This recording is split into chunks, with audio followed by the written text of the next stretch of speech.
welcome back to our Voice of the Week. We'll meet our new guest and let them introduce about themselves.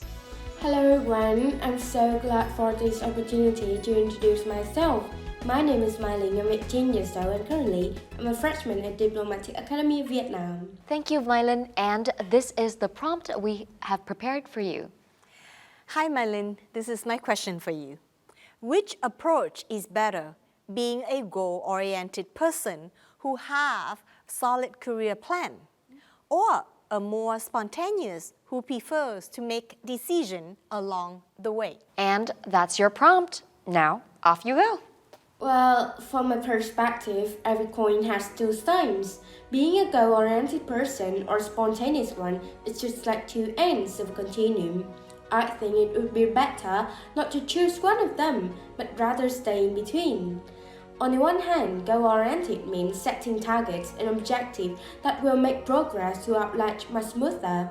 To be goal-driven and become successful requires at least two components, namely preparation and motivation.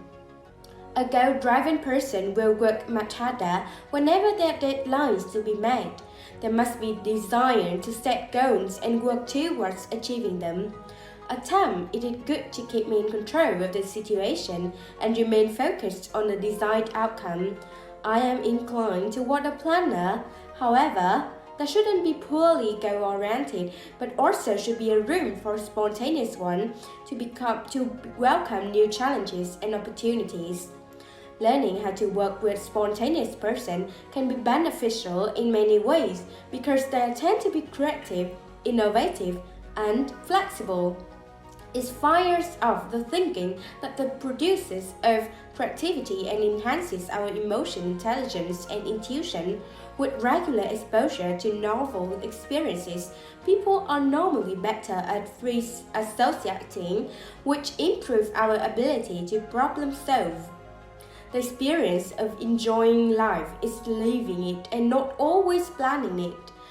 It allows ourselves to live in the moment by our feelings and emotions. When it comes to a planner versus spontaneous person in life, one type isn't better than another.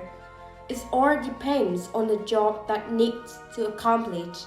In fact, I should not choose an end but stay in between. Wow, Mai Linh, I really love your accent. That is amazing. And not only that, the content of your response show that you, yes, is all about today's the episode's theme about planning, but also what about chaos happening and how we respond to it. So I really appreciate that you don't take any end, but you learn and you get the benefits from both strategy. And then you stay between and use whatever that works for the job, for the goal, for whatever that you're using it for. So Mai Linh, thank you so much for your response. And I wish you a lot of good time in this new year of 2022. And also, I love how Mai Linh has emphasized on flexibility between types of organizing. I think that is also very overlooked sometimes because certain types of organizings are more compatible to certain lines of work. And I think that is something that we need to acknowledge. Yes. So thank you so much, Mai Linh, for completing your performance for Voice of the Week. And remember, Mai Linh could be our Voice of the Year, who will be sponsored by British University Vietnam and travel to the UK on a trip worth 100 million VND. Very, very attractive, I'm sure. So thank you so much once again to all that have accompanied us thus far, and we'll meet you very shortly.